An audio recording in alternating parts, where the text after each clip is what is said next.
seorang anak, walaupun kita bukan anak yang baik, apa salahnya kita angkat doa tengah malam?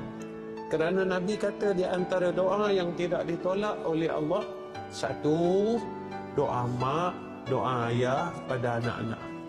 Yang kedua, doa anak pada mak dan ayah dia.